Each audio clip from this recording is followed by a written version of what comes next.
In the diagram, we have a rod that is given a velocity v naught. So this velocity is imparted to the center of mass of the rod. The center of mass is over here. Let us say the center of mass is imparted a velocity v naught. So there is no role of gravity in this particular situation because this rod is kept on a horizontal frictionless platform. Let's say a horizontal table, and we are looking at the rod from the top view basically. So here this velocity v naught will make the rod translate. Now below the rod I have also drawn a skeleton or an outline of the initial position of the rod so that it is clear to us from where the rod started. So let us say if this rod was imparted only a translational velocity v naught. In such a case, this rod would simply translate in the forward direction like this. So this was its initial position. From the initial position, the rod would simply translate in the forward direction. So this is the forward translatory motion of the rod compared to its initial position. Alright.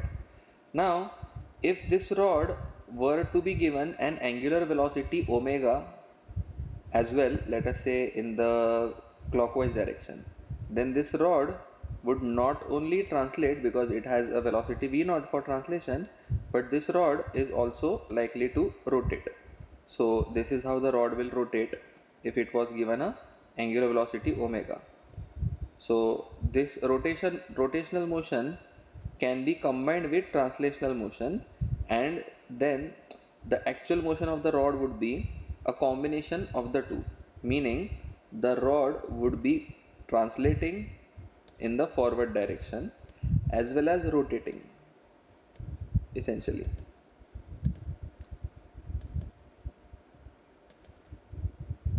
So let us say the rod, after some time the rod's position would be like so. After some more time it would have translated slightly further, and then it would have rotated by another amount omega t. After another instant of time it would have translated further, and then it would have rotated by another amount.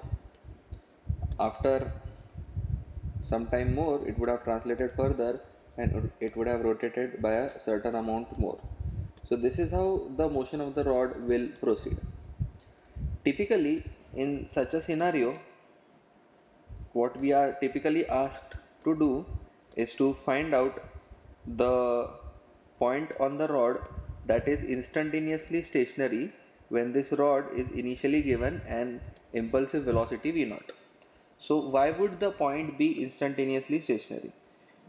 The reason is the velocity of each point on the rod is simply going to be the vector addition of the translational component of velocity, which is v naught for all the points on the rod, as well as the rotational component of velocity, which is going to be r omega essentially. So we can imagine that, let us say if we take a point over here, let us say we are talking about a point over here, somewhere over here in this part of the rod. This point will have a tendency to move in the backward direction because of the rotational motion of the rod, and all the points of the rod are going to anyway have a tendency to move forwards because of the translational motion of the rod. So there would be a point here somewhere. Let's assume the length of the rod is capital L. So in the lower L by 2 part, as we see the diagram, in this particular region, there will be a certain point for which the forward moving translational tendency will be cancelled by the backward moving rotational tendency. Now it is pretty simple to find out such a point. Let us say the length of the rod is capital L. Let us say the point that we want to find out is at a distance of, let's say, x, where x we are drawing to be less than L by 2. So let us say this is the distance x that we have drawn. So this is the distance x. Okay. So the point over here is going to move backwards with a velocity of x omega. If this rod were to be given and omega in the clockwise direction, let us say. Yeah, omega naught in the clockwise direction, let's say. The angular velocity omega naught is given, so this will be x omega naught. Alright. And the point also has a forward translational tendency because of v naught. This v naught is imparted to the center of mass, and all the particles will be translating in the forward direction with translational velocity v naught as a result of it. Hence, let us say if the point, this point, let's call it point P. Let us say if the point P were to be stationary, then for the point P, we can write down the equation x omega naught is equal to v naught. So simply by this equation, we can find the value of x. The value of x comes out to be v naught divided by omega naught. Alright.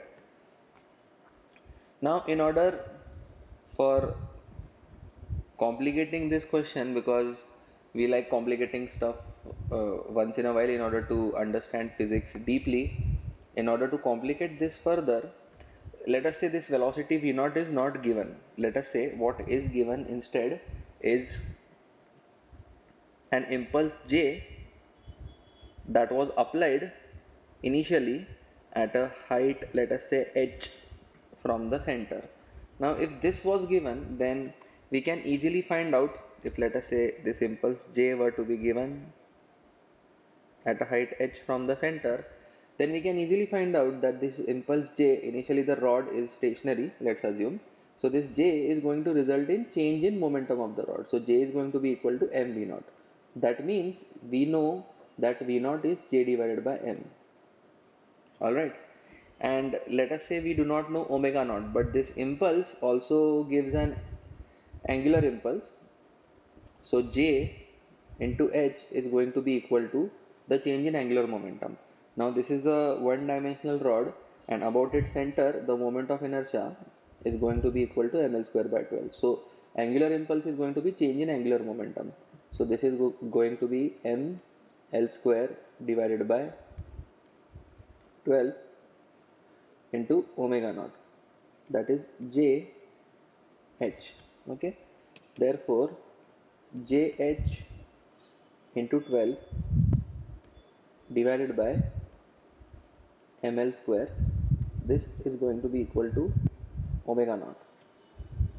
So this is the initial velocity, and this is this is the initial angular velocity, this is the initial angular velocity, and this is the initial velocity with which the rod started to move if it was given an impulse. So the rest of the analysis remains the same. So we just have to take the velocity from here and put it over here, and we have to take the angular velocity from over here and put it over here. Alright, in order to find out let's say x. Alright, so this velocity can be also plugged in over here in order to find out x. So this is one way of changing the question, but the fundamental principles remain the same essentially. So this is equal to v naught. Yeah. Alright, so it is important to visualize what we learned here. Is it is important to visualize rotational motion and translational motion in combination. So here v naught is resulting into the translational motion and omega naught is resulting into the rotational motion, and this entire rod has been kept on a frictionless surface. If we do not disturb anything, then we would directly uh, let the rod continue its motion, and v naught will go on and omega naught will also go on forever if nothing is disturbed. So the rod will keep rotating with omega naught angular velocity and keep translating with v naught linear velocity. Alright.